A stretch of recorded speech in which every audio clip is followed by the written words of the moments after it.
Punjabi radio USA ਸੁਣ ਰਹੇ ਸਾਰੇ ਹੀ ਸਰੋਤਿਆਂ ਨੂੰ ਮੇਰੇ ਜਗਮੋਹਨ ਸਿੰਘ ਵੱਲੋਂ ਪਿਆਰ ਭਰੀ ਸਤਿ ਸ਼੍ਰੀ ਅਕਾਲ। ਅੱਜ 11 ਦਸੰਬਰ ਦਿਨ ਐਤਵਾਰ ਪ੍ਰੋਗਰਾਮ ਲੈ ਕੇ ਹਾਜ਼ਰ ਹਾਂ ਅਪਡੇਟ ਅਮਰੀਕਾ, ਜਿਸ ਦੇ ਵਿੱਚ ਤੁਹਾਨੂੰ ਵਰਲਡ ਨਿਊਜ਼, ਅਮਰੀਕਾ ਦੀਆਂ ਨਿਊਜ਼ ਅਤੇ ਮੌਸਮ ਦੇ ਬਾਰੇ ਜਾਣਕਾਰੀ ਦੇਵਾਂਗੇ। ਖਬਰਾਂ ਦੀ ਸ਼ੁਰੂਆਤ ਕਰਨ ਤੋਂ ਪਹਿਲਾਂ ਧੰਨਵਾਦ ਕਰਦੇ ਹਾਂ ਆਪਣੇ ਅੱਜ ਦੇ ਸਪਾਂਸਰਸ ਦਾ, ਜਿਨ੍ਹਾਂ ਨੇ ਇਸ ਪ੍ਰੋਗਰਾਮ ਦੇ ਵਿੱਚ ਸਹਿਯੋਗ ਪਾਇਆ। ਅੱਜ ਦੀਆਂ ਖਬਰਾਂ ਨੂੰ ਸਪਾਂਸਰ ਕਰ ਰਹੇ ਹਨ ਖਾਲਸਾ ਇੰਸ਼ੋਰੈਂਸ ਏਜੰਸੀ ਵਾਲੇ ਸੈਨ ਹੋਜ਼ੇ ਤੋਂ, ਜੋ ਕਿ ਹਰ ਪ੍ਰਕਾਰ ਦੀ ਇੰਸ਼ੋਰੈਂਸ ਕਰਦੇ ਹਨ ਅਤੇ ਕਿਸੇ ਵੀ ਤਰ੍ਹਾਂ ਦੀ ਇੰਸ਼ੋਰੈਂਸ ਦੀ ਜਾਣਕਾਰੀ ਦੇ ਲਈ ਤੁਸੀਂ ਇਹਨਾਂ ਨੂੰ ਕਾਲ ਕਰ ਸਕਦੇ ਹੋ 408-272-2500 ਤੇ। ਇਸ ਦੇ ਨਾਲ ਸੰਤੋਖ ਸਿੰਘ ਬਾਸੀ, ਪਰਮਜੀਤ ਕੌਰ ਜੀ ਬਾਸੀ ਫਰੀਮੌਂਟ ਤੋਂ, ਮਨਜੀਤ ਸਿੰਘ, ਨਰਿੰਦਰ ਕੌਰ ਕਲਾਰ ਜੀ ਕਲੋਵਿਸ ਤੋਂ ਅਤੇ ਕੁਲਵਿੰਦਰ ਕੌਰ ਜੀ। ਜੇਕਰ ਤੁਸੀਂ ਵੀ ਇਸ ਪ੍ਰੋਗਰਾਮ ਨੂੰ ਜਾਂ ਪੰਜਾਬੀ ਰੇਡੀਓ USA ਦੇ ਕਿਸੇ ਵੀ ਹੋਰ ਪ੍ਰੋਗਰਾਮ ਨੂੰ ਸਪਾਂਸਰ ਕਰਨਾ ਚਾਹੁੰਦੇ ਹੋ ਤਾਂ ਤੁਸੀਂ ਕਾਲ ਕਰ ਸਕਦੇ ਹੋ 408-722-7698 ਤੇ, ਜਾਂ ਫਿਰ ਈਮੇਲ ਕਰ ਸਕਦੇ ਹੋ ਸਾਡੇ ਈਮੇਲ ਐਡਰੈਸ info@punjabiradiousa.com ਤੇ।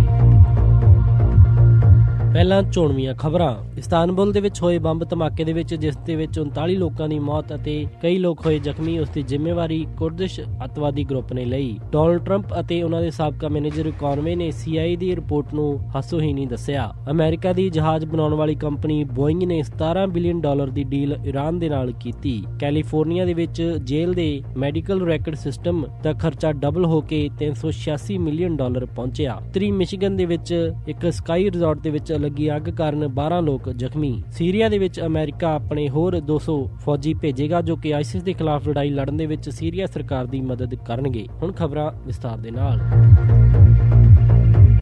ਟਰਕੀ ਦੇ ਇਸਤਾਨਬੁਲ ਦੇ ਵਿੱਚ ਹੋਈ ਇੱਕ ਡਬਲ ਬੰਬ ਧਮਾਕੇ ਦੇ ਵਿੱਚ 39 ਲੋਕਾਂ ਦੀ ਮੌਤ ਹੋ ਗਈ ਅਤੇ 154 ਤੋਂ ਜ਼ਿਆਦਾ ਇਸ ਦੇ ਵਿੱਚ ਜ਼ਖਮੀ ਹੋਏ। ਇੱਕ ਸੌਕਰ ਸਟੇਡੀਅਮ ਦੇ ਬਾਹਰ ਹੋਏ ਇਸ ਡਬਲ ਬੰਬ ਧਮਾਕੇ ਦੀ ਜ਼ਿੰਮੇਵਾਰੀ ਕੁਰਦਿਸ਼ ਮਿਲੀਟੈਂਟ ਗਰੁੱਪ ਨੇ ਲਈ ਹੈ। ਇਸ ਗਰੁੱਪ ਨੇ ਪਹਿਲਾਂ ਵੀ ਇਸਤਾਨਬੁਲ ਅਤੇ ਟਰਕੀ ਦੇ ਵਿੱਚ ਕਾਫੀ ਅੱਤਵਾਦੀ ਘਟਨਾਵਾਂ ਨੂੰ ਅੰਜਾਮ ਦਿੱਤਾ ਹੈ ਤੇ ਕਈ ਜਗ੍ਹਾ ਦੇ ਉੱਤੇ ਇਹਨਾਂ ਨੇ ਵਿਸਫੋਟ ਕੀਤੇ ਹਨ। ਜੂਨ ਮਹੀਨੇ ਦੇ ਵਿੱਚ ਵੀ ਇਸਤਾਨਬੁਲ ਦੇ ਵਿੱਚ ਕੀਤੀ ਇੱਕ ਕਾਰ ਬੰਬਿੰਗ ਦੇ ਵਿੱਚ ਕੁਰਦਿਸ਼ ਫਰੀडम ਫੋਰਸ ਦੇ ਵਾਦੀਆਂ ਨੇ 11 ਲੋਕਾਂ ਨੂੰ ਮਾਰ ਦਿੱਤਾ ਸੀ। ਮਰਨ ਵਾਲੇ 39 ਲੋਕਾਂ ਦੇ ਵਿੱਚ 30 ਪੁਲਿਸ ਅਫਸਰ ਸ਼ਾਮਿਲ ਹਨ ਅਤੇ 8 ਸਿਵਲੀਅਨ ਅਤੇ ਇੱਕ ਹੋਰ ਅਣਪਛਾਤੇ ਵਿਅਕਤੀ ਦੀ ਲਾਸ਼ ਉਸ ਜਗ੍ਹਾ ਦੇ ਉੱਤੇ ਮਿਲੀ ਹੈ। ਉੱਥੋਂ ਦੇ ਹੋਮ ਮਿਨਿਸਟਰ ਸੁਲੇਮਾਨ ਨੇ ਇਸ ਦੀ ਜਾਣਕਾਰੀ ਮੀਡੀਆ ਨੂੰ ਦਿੱਤੀ। ਟਰਕੀ ਦੇ ਵਿੱਚ ਸਰਕਾਰ ਨੇ ਇਸ ਨੂੰ ਰਾਸ਼ਟਰੀ ਸ਼ੋਕ ਦਿਨ ਘੋਸ਼ਿਤ ਕੀਤਾ ਅਤੇ ਇਸ ਦਿਨ ਟਰਕੀ ਦੇ ਟਾਪ ਦੇ ਅਫਸਰਸ ਅਤੇ ਸਰਕਾਰ ਦੇ ਮਿਨਿਸਟਰ ਇਸਤਾਨਬੁਲ ਦੇ ਪੁਲਿਸ ਹੈੱਡਕੁਆਰਟਰ ਦੇ ਉੱਤੇ ਫਿਊਨਰਲ ਸਮਾਗਮ ਦੇ ਉੱਤੇ ਪਹੁੰਚੇ। ਇਸ ਮਾਮਲੇ ਦੇ ਵਿੱਚ ਟਰਕੀ ਦੀ ਸੁਰੱਖਿਆ ਏਜੰਸੀਆਂ ਨੇ 13 ਲੋਕਾਂ ਨੂੰ ਗ੍ਰਿਫਤਾਰ ਕੀਤਾ ਹੈ ਤੇ ਉਹਨਾਂ ਤੋਂ ਹੋਰ ਜਾਣਕਾਰੀ ਲਈ ਜਾ ਰਹੀ ਹੈ।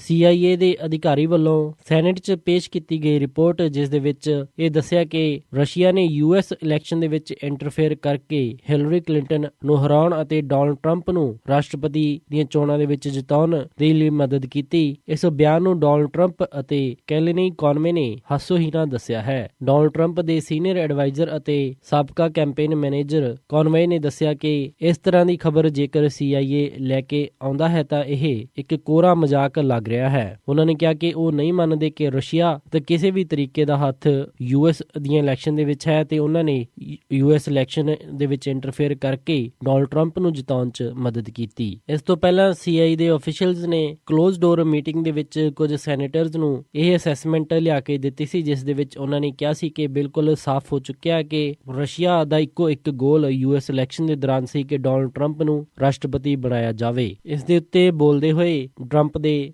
ਫਾਰਮਰ ਕੈਂਪੇਨ ਮੈਨੇਜਰ ਕਾਨਵੇ ਨੇ ਕਿਹਾ ਕਿ ਇਸ ਤਰ੍ਹਾਂ ਦਾ ਕੋਈ ਵੀ ਸਬੂਤ ਨਹੀਂ ਹੈ ਜਿਸ ਤੋਂ ਇਹ ਸਾਬਿਤ ਹੋਵੇ ਕਿ ਡੋਨਲਡ ਟਰੰਪ ਨੂੰ ਜਿਤਾਉਣ ਦੇ ਵਿੱਚ ਰਸ਼ੀਆ ਨੇ ਮਦਦ ਕੀਤੀ ਅਤੇ ਹੁਣ ਇਲੈਕਸ਼ਨ ਤੋਂ ਬਾਅਦ ਦੇ ਵਿੱਚ ਇਹੋ ਜਿਹੀਆਂ ਕਹਾਣੀਆਂ ਨੂੰ ਹਵਾ ਦੇਣ ਦਾ ਕੁਝ ਵੀ ਮਤਲਬ ਨਹੀਂ ਬਣਦਾ। ਉਹਨਾਂ ਨੇ ਕਿਹਾ ਕਿ ਕੁਝ ਲੋਕ ਇਹ ਪਚਾ ਨਹੀਂ ਪਾ ਰਹੇ ਕਿ ਕਿਸ ਤਰ੍ਹਾਂ ਡੋਨਲਡ ਟਰੰਪ ਚੋਣਾਂ ਜਿੱਤ ਕੇ ਰਾਸ਼ਟਰਪਤੀ ਬਣਨ ਜਾ ਰਹੇ ਹਨ। ਇਸ ਕਰਕੇ ਉਹ ਮਨਘੜੰਤ ਕਹਾਣੀਆਂ ਬਣਾ ਕੇ ਇਸ ਤਰ੍ਹਾਂ ਦੀਆਂ ਸੁਰਖੀਆਂ ਨੂੰ ਹਵਾ ਦੇ ਰਹੇ ਹਨ। ਅਮਰੀਕਾ ਦੀ ਜਹਾਜ਼ ਬਣਾਉਣ ਵਾਲੀ ਕੰਪਨੀ ਬੋਇੰਗ ਨੇ ਇੱਕ ਵੱਡੀ ਡੀਲ ਬਣਾਉਂਦੇ ਹੋਏ ਈਰਾਨ ਦੇ ਨਾਲ $17 ਬਿਲੀਅਨ ਦੀ ਡੀਲ ਬਣਾ ਲਈ। ਇਸ ਡੀਲ ਦੇ ਤਹਿਤ $17 ਬਿਲੀਅਨ ਦੇ ਵਿੱਚ ਬੋਇੰਗ ਕੰਪਨੀ ਈਰਾਨ ਨੂੰ 80 ਜੈਟਲਾਈਨਰ ਜਹਾਜ਼ ਵੇਚੇਗੀ। ਦੱਸਿਆ ਜਾ ਰਿਹਾ ਹੈ ਕਿ ਬੋਇੰਗ ਕੰਪਨੀ ਅਤੇ ਇਸਲਾਮਿਕ ਰਿਪਬਲਿਕ ਈਰਾਨ ਦੇ ਵਿੱਚ ਹੋਈ ਸਭ ਤੋਂ ਮੇਜਰ ਡੀਲ ਹੈ। ਹਾਲਾਂਕਿ ਇਸ ਡੀਲ ਦੀ ਘੋਸ਼ਣਾ ਕਰਨਾ ਇੱਕ ਬਹੁਤ ਹੀ ਅਜੋਕੇ ਟਾਈਮ ਤੇ ਆਈ ਹੈ, ਜਦੋਂ ਡੋਨਲਡ ਟਰੰਪ ਨੇ ਬੋਇੰਗ ਕੰਪਨੀ ਦੀ ਅਮਰੀਕਨ ਗਵਰਨਮੈਂਟ ਦੇ ਨਾਲ 에ਅਰ ਫੋਰਸ 1 ਦੀ ਡੀਲ ਕੈਂਸਲ ਕਰ ਦਿੱਤੀ ਸੀ ਅਤੇ ਡੋਨਲਡ ਟਰੰਪ ਨੇ ਕਿਹਾ ਸੀ ਕਿ ਜਿੰਨਾ ਖਰਚਾ 에ਅਰ ਫੋਰਸ 1 ਦੇ ਲਈ ਅਮਰੀਕਾ ਸਰਕਾਰ ਕਰ ਰਹੀ ਹੈ ਉਹ ਕਰਨ ਦੀ ਜ਼ਰੂਰਤ ਨਹੀਂ। ਹਾਲਾਂਕਿ ਇਸ ਡੀਲ ਦੇ ਉੱਤੇ ਡੋਨਲਡ ਟਰੰਪ ਦੀ ਟ੍ਰਾਂਜੀਸ਼ਨ ਟੀਮ ਵੱਲੋਂ ਕੋਈ ਵੀ ਕਮੈਂਟ ਜਾਰੀ ਨਹੀਂ ਕੀਤਾ ਗਿਆ। ਬੋਇੰਗ ਟੀਮ ਵੱਲੋਂ ਕਿਹਾ ਗਿਆ ਹੈ ਕਿ ਉਹ ਇਸ ਦਾ ਖਰਚਾ ਘੱਟ ਕਰਨ ਦੇ ਉੱਤੇ ਡੋਨਲਡ ਟਰੰਪ ਦੀ ਟੀਮ ਦੇ ਨਾਲ ਗੱਲਬਾਤ ਕਰੇਗੀ। ਯੂਰਪ ਦੇ ਵਿੱਚ 에ਅਰਬਸ ਕੰਪਨੀ ਬੋਇੰਗ ਨੂੰ ਕਾਫੀ ਕੰਪੀਟੀਸ਼ਨ ਦੇ ਰਹੀ ਸੀ ਅਤੇ 에ਅਰਬਸ ਦੇ ਨਾਲ ਬੋਇੰਗ ਦਾ ਕਾਫੀ ਜ਼ਿਆਦਾ ਨੁਕਸਾਨ ਏਸ਼ੀਆ ਅਤੇ ਯੂਰਪੀਅਨ ਮਾਰਕੀਟ ਦੇ ਵਿੱਚ ਹੋ ਰਿਹਾ ਸੀ। ਈਰਾਨ ਦੇ ਨਾਲ ਹੋਈ ਇਸ ਡੀਲ ਤੋਂ ਬਾਅਦ ਅਮਰੀਕਾ ਤੋਂ ਬਾਅਦ ਮਾਰਕੀਟ ਦੇ ਵਿੱਚ ਬੋਇੰਗ ਇੱਕ ਵਾਰੀ ਫਿਰ ਆਪਣਾ ਦਬਦਬਾ ਬਣਾਉਣ ਦੀ ਕੋਸ਼ਿਸ਼ ਕਰੇਗੀ। ਕੈਲੀਫੋਰਨੀਆ ਪ੍ਰਿਜ਼ਨ ਦਾ ਇੱਕ ਵੱਡਾ ਪ੍ਰੋਜੈਕਟ ਜਿਸ ਦੇ ਤਹਿਤ ਜੇਲ੍ਹ ਦੇ ਵਿੱਚ ਰਹਿ ਰਹੇ ਕੈਦੀਆਂ ਦੀ ਮੈਡੀਕਲ ਰੈਕਰਡਸ ਬਣਾਉਣ ਨੂੰ ਮਾਡਰਨਾਈਜ਼ ਕੀਤਾ ਜਾਏਗਾ, ਉਸ ਪੂਰੇ ਪ੍ਰੋਜੈਕਟ ਦੀ ਲਾਗਤ $400 ਮਿਲੀਅਨ ਨੂੰ ਕ੍ਰਾਸ ਕਰ ਗਈ ਹੈ। ਇਸ ਪ੍ਰੋਜੈਕਟ ਦੇ ਤਹਿਤ ਕੈਦੀਆਂ ਦੇ ਸਾਰੇ ਮੈਡੀਕਲ ਰੈਕਰਡਸ ਨੂੰ ਫਾਈਲ ਤੋਂ ਚੱਕ ਕੇ ਕੰਪਿਊਟਰ ਸਿਸਟਮ ਦੇ ਉੱਤੇ ਲੈ ਕੇ ਆਇਆ ਜਾਣਾ ਸੀ, ਪਰ 3 ਸਾਲਾਂ ਦੇ ਵਿੱਚ ਇਸ ਦੀ ਪੂਰੀ ਲਾਗਤ $400 ਮਿਲੀਅਨ ਦੇ ਤਕਰੀਬਨ ਪਹੁੰਚ ਗਈ। 2013 ਦੇ ਵਿੱਚ ਫੈਡਰਲ ਕੋਰਟ ਨੇ, ਜੋ ਕਿ ਕੈਲੀਫੋਰਨੀਆ ਦੇ ਇਨਮੇਟ ਹੈਲਥ ਕੇਅਰ ਸਿਸਟਮ ਨੂੰ ਕੰਟਰੋਲ ਕਰਦੀ ਇਹ ਪ੍ਰੋਜੈਕਟ ਅਪਰੂਵ ਕੀਤਾ ਸੀ, ਜਿਸ ਦੇ ਤਹਿਤ ਪੇਪਰ ਬੇਸਡ ਰੈਕਰਡ ਨੂੰ ਇਲੈਕਟ੍ਰੋਨਿਕ ਸਿਸਟਮ ਦੇ ਨਾਲ ਰਿਪਲੇਸ ਕੀਤਾ ਜਾਣਾ ਸੀ, ਤਾਂ ਕਿ ਕੈਦੀਆਂ ਦੀ ਮੈਡੀਕਲ ਅਤੇ ਮੈਂਟਲ ਹੈਲਥ ਦਾ ਜਾਇਜ਼ਾ ਚੰਗੀ ਤਰ੍ਹਾਂ ਲਿਆ ਜਾ ਸਕੇ। ਪਰ ਲਗਾਤਾਰ ਆ ਰਹੀ ਦੇਰੀ ਦੇ ਕਰਕੇ ਇਸ ਪ੍ਰੋਜੈਕਟ ਦੀ ਲਾਗਤ ਕਾਫੀ ਵੱਧ ਗਈ ਅਤੇ 2017 ਤੱਕ ਇਹ 35 ਜੇਲ੍ਹਾਂ ਤੱਕ ਵੀ ਨਹੀਂ ਪਹੁੰਚ ਸਕੇਗੀ। ਜਦੋਂ ਇਹ ਪ੍ਰੋਜੈਕਟ ਅਪਰੂਵ ਕੀਤਾ ਗਿਆ ਸੀ ਤਾਂ ਉਸ ਵਕਤ ਇਸ ਪ੍ਰੋਜੈਕਟ ਦੀ ਕੀਮਤ $182 ਮਿਲੀਅਨ ਆਂਕੀ ਗਈ ਸੀ, ਪਰ ਹੁਣ ਇਸ ਦੀ ਲਾਗਤ $386 ਮਿਲੀਅਨ ਮੰਨੀ ਜਾ ਰਹੀ ਹੈ। ਮਿਸ਼ੀਗਨ ਦੇ ਵਿੱਚ ਕਾਫੀ ਪ੍ਰਸਿੱਧ ਸਕਾਈ ਰਿਜ਼ੋਰਟ ਦੇ ਉੱਤੇ ਲੱਗੀ ਅੱਗ ਦੇ ਕਾਰਨ 12 ਲੋਕ ਜ਼ਖਮੀ ਹੋ ਗਏ ਤੇ ਉਹਨਾਂ ਨੂੰ ਹਸਪੀਟਲ ਦੇ ਵਿੱਚ ਭਰਤੀ ਕਰਵਾਇਆ ਗਿਆ ਹੈ। ਉੱਤਰੀ ਮਿਸ਼ੀਗਨ ਦੇ ਵਿੱਚ ਬੋਇਨ ਹਾਈਲੈਂਡਸ ਦੇ ਉੱਤੇ ਇੱਕ ਕਾਫੀ ਪ੍ਰਸਿੱਧ ਸਕਾਈ ਰਿਜ਼ੋਰਟ ਦੇ ਉੱਤੇ ਅੱਗ ਲੱਗ ਗਈ, ਜਿਸ ਦੇ ਕਾਰਨ ਉੱਥੇ ਕਾਫੀ ਬਿਲਡਿੰਗ ਨੂੰ ਨੁਕਸਾਨ ਪਹੁੰਚਿਆ। ਆਈ ਜਾਣਕਾਰੀ ਦੇ ਮੁਤਾਬਿਕ ਕਿਸੇ ਨੂੰ ਵੀ ਲਾਈਫ ਥ੍ਰੈਟਨਿੰਗ ਥ੍ਰੈਟ ਨਹੀਂ ਵੱਜੀ ਹੈ, ਪਰ ਉਹਨਾਂ ਨੂੰ ਸਭ ਨੂੰ ਹਸਪੀਟਲ ਦੇ ਵਿੱਚ ਭਰਤੀ ਕਰਵਾਇਆ ਗਿਆ ਹੈ। ਇਸ ਅੱਗ ਦੇ ਨਾਲ ਪੂਰੇ ਰਿਜ਼ੋਰਟ ਦਾ 40% ਨੁਕਸਾਨ ਹੋ ਗਿਆ। ਜਿਸ ਸਮੇਂ ਇਸ ਰਿਜ਼ੋਰਟ ਦੇ ਵਿੱਚ ਅੱਗ ਲੱਗੀ ਤਾਂ ਰਿਜ਼ੋਰਟ ਦੇ 64 ਕਮਰਿਆਂ ਦੇ ਵਿੱਚ 113 ਗੈਸਟ ਉੱਥੇ ਪਹੁੰਚੇ ਹੋਏ ਸਨ। ਹਜੇ ਤੱਕ ਇਸ ਅੱਗ ਦੇ ਕਾਰਨ ਦਾ ਪਤਾ ਨਹੀਂ ਚੱਲਿਆ ਤੇ ਜਾਂਚ ਚੱਲ ਰਹੀ ਹੈ ਅਤੇ ਰਿਜ਼ੋਰਟ ਦੇ ਸਪੋਕਸਮੈਨ ਨੇ ਦੱਸਿਆ ਕਿ ਉਹ ਰੱਬ ਦਾ ਸ਼ੁਕਰ ਕਰਦੇ ਹਨ ਕਿ ਇਸ ਪੂਰੇ ਹਾਦਸੇ ਦੇ ਵਿੱਚ ਕਿਸੇ ਦੀ ਜਾਨ ਨਹੀਂ ਗਈ ਅਤੇ ਨਾ ਹੀ ਕਿਸੇ ਨੂੰ ਜ਼ਿਆਦਾ ਗੰਭੀਰ ਸੱਟਾਂ ਵੱਜੀਆਂ ਹਨ। ਉਹਨਾਂ ਨੇ ਕਿਹਾ ਕਿ ਉਹ ਸਮੇਂ-ਸਮੇਂ ਤੇ ਇੱਕ ਫਾਇਰ ਮੌਕਅਪ ਡਰਿਲ ਕਰਦੇ ਰਹਿੰਦੇ ਹਨ, ਜਿਸ ਦੇ ਕਾਰਨ ਲੋਕਾਂ ਨੂੰ ਸੁਰੱਖਿਅਤ ਕੱਢਣ ਦੇ ਵਿੱਚ ਆਸਾਨੀ ਹੋਈ। ਸੀਰੀਆ ਦੇ ਵਿੱਚ ਚੱਲ ਰਹੇ ਹਾਲਾਤਾਂ ਨੂੰ ਲੈ ਕੇ ਅਮਰੀਕਾ ਨੇ ਇੱਕ ਨਵੀਂ ਘੋਸ਼ਣਾ ਕਰਦੇ ਹੋਏ ਕਿਹਾ ਕਿ ਸੀਰੀਆ ਦੇ ਵਿੱਚ ਅਮਰੀਕਾ ਆਪਣੀ ਫੌਜ ਭੇਜਣ ਜਾ ਰਿਹਾ ਹੈ। ਅਮਰੀਕਾ ਦੇ ਰੱਖਿਆ ਮੰਤਰੀ ਐਸ਼ ਕਾਰਟਰ ਨੇ ਦੱਸਿਆ ਕਿ ਸੀਰੀਆ ਦੇ ਰੱਕਾ ਦੇ ਵਿੱਚ ਆਈਸਿਸ ਦੇ ਖਿਲਾਫ ਲੜਾਈ ਲੜਨ ਦੇ ਲਈ ਉਹ ਆਪਣੇ 200 ਤੋਂ ਜ਼ਿਆਦਾ ਫੌਜੀਆਂ ਨੂੰ ਸੀਰੀਆ ਦੇ ਵਿੱਚ ਭੇਜਣ ਦੀ ਤਿਆਰੀ ਕਰ ਰਿਹਾ ਹੈ। ਕਾਰਟਰ ਨੇ ਪੱਛਮੀ ਏਸ਼ੀਆ ਦੀ ਸੁਰੱਖਿਆ ਬਾਰੇ ਮਨਾਮਾ ਡਾਇਲੌਗ ਕਾਨਫਰੰਸ ਦੇ ਵਿੱਚ ਕਿਹਾ ਕਿ ਅਮਰੀਕਾ ਜਿਨ੍ਹਾਂ 200 ਤੋਂ ਜ਼ਿਆਦਾ ਫੌਜੀਆਂ ਨੂੰ ਸੀਰੀਆ ਭੇਜ ਰਿਹਾ ਹੈ, ਉਹਨਾਂ ਦੇ ਵਿੱਚ ਕਈ ਅਧਿਆਪਕ, ਸਲਾਹਕਾਰ ਅਤੇ ਵਿਸਫੋਟਕ ਸਾਲਵੇਜ ਟੀਮ ਦੇ ਮੈਂਬਰ ਵੀ ਸ਼ਾਮਿਲ ਹੋਣਗੇ। ਸੀਰੀਆ ਦੇ ਵਿੱਚ ਅਮਰੀਕਾ ਦੇ 300 ਤੋਂ ਜ਼ਿਆਦਾ ਵਿਸ਼ੇਸ਼ ਫੌਜੀ ਪਹਿਲਾਂ ਤੋਂ ਹੀ ਤੈਨਾਤ ਹਨ, ਜੋ ਕਿ ਆਈਸਿਸ ਦੇ ਖਿਲਾਫ ਲੜਾਈ ਲੜਨ ਦੇ ਵਿੱਚ ਸੀਰੀਆ ਸਰਕਾਰ ਦੀ ਮਦਦ ਕਰ ਰਹੇ ਹਨ। ਇਹ ਸਨ ਅੱਜ ਦੀਆਂ ਕੁਝ ਖਾਸ ਖਬਰਾਂ। ਹੁਣ ਵੱਧਦੇ ਹਾਂ ਮੌਸਮ ਦੀ ਜਾਣਕਾਰੀ ਦੇ ਵੱਲ। ਸੋਮਵਾਰ ਨੂੰ ਸੈਨ ਹੋਜ਼ੇ ਦੇ ਵਿੱਚ ਹਾਈ ਟੈਂਪਰੇਚਰ ਰਹੇਗਾ 60 ਡਿਗਰੀ ਅਤੇ ਰਾਤ ਨੂੰ ਲੋ ਟੈਂਪਰੇਚਰ 49 ਡਿਗਰੀ। ਸੈਨ ਫਰਾਂਸਿਸਕੋ ਦੇ ਵਿੱਚ 56 ਡਿਗਰੀ ਹਾਈ ਅਤੇ ਰਾਤ ਨੂੰ 47 ਡਿਗਰੀ ਲੋ ਰਹੇਗਾ। ਸੈਕਰਾਮੈਂਟੋ ਦੇ ਵਿੱਚ 56 ਡਿਗਰੀ ਹਾਈ ਅਤੇ ਰਾਤ ਨੂੰ 43 degree low.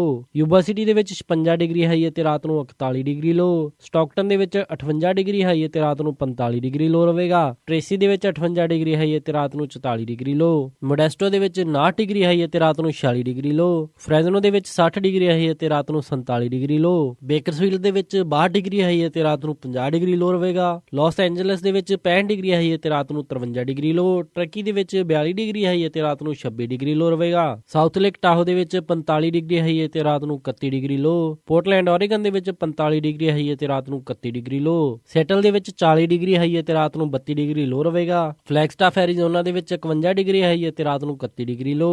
Salt lake city Utah Atlanta ਦੇ ਵਿੱਚ 41 ਡਿਗਰੀ ਹਾਈ ਅਤੇ ਰਾਤ ਨੂੰ 27 ਡਿਗਰੀ ਲੋ। ਸ਼ਿਕਾਗੋ ਦੇ ਵਿੱਚ 23 ਡਿਗਰੀ ਹਾਈ ਅਤੇ ਰਾਤ ਨੂੰ 17 ਡਿਗਰੀ ਲੋ। ਨਿਊਯਾਰਕ ਦੇ ਵਿੱਚ 54 ਡਿਗਰੀ ਹਾਈ ਅਤੇ ਰਾਤ ਨੂੰ 35 ਡਿਗਰੀ ਲੋ। ਇੱਥੇ ਦਿਨ ਦੇ ਸਮੇਂ ਮੀਂਹ ਪਵੇਗਾ। ਟੋਰਾਂਟੋ ਕੈਨੇਡਾ ਦੇ ਵਿੱਚ 3 ਡਿਗਰੀ ਸੈਲਸੀਅਸ ਹਾਈ ਅਤੇ ਰਾਤ ਨੂੰ -4 ਡਿਗਰੀ ਸੈਲਸੀਅਸ ਲੋ ਰਹੇਗਾ। ਵਿਨੀਪੈਗ ਦੇ ਵਿੱਚ -18 ਡਿਗਰੀ ਸੈਲਸੀਅਸ ਹਾਈ ਅਤੇ ਰਾਤ ਨੂੰ -23 ਡਿਗਰੀ ਸੈਲਸੀਅਸ ਲੋ। ਕੈਲਗਰੀ ਦੇ ਵਿੱਚ -10 ਡਿਗਰੀ ਸੈਲਸੀਅਸ ਹਾਈ ਅਤੇ ਰਾਤ ਨੂੰ -20 ਡਿਗਰੀ ਸੈਲਸੀਅਸ ਲੋ। ਵੈਨਕੂਵਰ ਦੇ ਵਿੱਚ 2 ਡਿਗਰੀ ਸੈਲਸੀਅਸ ਹਾਈ ਅਤੇ ਰਾਤ ਨੂੰ -7 ਡਿਗਰੀ ਸੈਲਸੀਅਸ ਲੋ। ਪੰਜਾਬ ਅੰਮ੍ਰਿਤਸਰ ਦੇ ਵਿੱਚ 23 ਡਿਗਰੀ ਸੈਲਸੀਅਸ ਹਾਈ ਅਤੇ ਰਾਤ ਨੂੰ 8 ਡਿਗਰੀ ਸੈਲਸੀਅਸ ਲੋ ਰਹੇਗਾ। ਮੈਲਬਰਨ ਆਸਟ੍ਰੇਲੀਆ ਦੇ ਵਿੱਚ 31 ਡਿਗਰੀ ਸੈਲਸੀਅਸ ਹਾਈ ਅਤੇ ਰਾਤ ਨੂੰ 19 ਡਿਗਰੀ ਸੈਲਸੀਅਸ ਲੋ। ਲੰਡਨ ਦੇ ਵਿੱਚ 11 ਡਿਗਰੀ ਸੈਲਸੀਅਸ ਹਾਈ ਅਤੇ ਰਾਤ ਨੂੰ 6 ਡਿਗਰੀ ਸੈਲਸੀਅਸ ਲੋ। ਬਰਲਿਨ ਦੇ ਵਿੱਚ 6 ਡਿਗਰੀ ਸੈਲਸੀਅਸ ਹਾਈ ਅਤੇ ਰਾਤ ਨੂੰ -2 ਡਿਗਰੀ ਸੈਲਸੀਅਸ ਲੋ। ਅਤੇ ਫਰਾਂਸ ਪੈਰਿਸ ਦੇ ਵਿੱਚ 6 ਡਿਗਰੀ ਸੈਲਸੀਅਸ ਹਾਈ ਅਤੇ ਰਾਤ ਨੂੰ 4 ਡਿਗਰੀ ਸੈਲਸੀਅਸ ਲੋ ਰਹੇਗਾ। ਇਸੀ ਮੌਸਮ ਦੀ ਜਾਣਕਾਰੀ। ਵੀਕਐਂਡ ਹੋਣ ਕਾਰਨ ਸਟਾਕ ਮਾਰਕੀਟ ਬੰਦ ਰਹੀ। ਅਗਲੀ ਸਟਾਕ ਮਾਰਕੀਟ ਦੀ ਇਨਫੋਰਮੇਸ਼ਨ ਮਿਲੇਗੀ ਸੋਮਵਾਰ ਦੇ ਅੰਕ ਵਿੱਚ। ਇਸੇ ਦੇ ਨਾਲ ਅੱਜ ਦਾ ਇਹ ਖਬਰਾਂ ਦਾ ਬੁਲੇਟਿਨ ਇੱਥੇ ਹੀ ਸਮਾਪਤ ਕਰਦੇ ਹਾਂ। ਇਜਾਜ਼ਤ ਦਿਓ। ਕਿਸੇ ਵੀ ਤਰ੍ਹਾਂ ਦੇ ਫੀਡਬੈਕ ਦੇ ਲਈ ਤੁਸੀਂ ਸਾਨੂੰ ਕਾਲ ਕਰ ਸਕਦੇ ਹੋ 408 722 7698 ਤੇ, ਜਾਂ ਫਿਰ ਈਮੇਲ ਕਰ ਸਕਦੇ ਹੋ ਸਾਡੇ ਈਮੇਲ ਐਡਰੈਸ info@punjabiradiousa.com ਤੇ। ਇੱਕ ਵਾਰੀ ਫਿਰ ਸਾਰੇ ਸਪਾਂਸਰਸ ਦਾ ਬਹੁਤ ਬਹੁਤ ਧੰਨਵਾਦ। ਮਿਲਦੇ ਹਾਂ ਅਪਡੇਟ ਅਮਰੀਕਾ ਦੇ ਅਗਲੇ ਅੰਕ ਵਿੱਚ। ਤਦ ਤੱਕ ਲਈ ਸਾਰਿਆਂ ਨੂੰ ਪਿਆਰ ਅਤੇ ਸਤਿਕਾਰ ਭਰੀ ਸਤਿ ਸ਼੍ਰੀ ਅਕਾਲ। ਸੁਣਦੇ ਰਹੋ ਪੰਜਾਬੀ ਰੇਡੀਓ USA।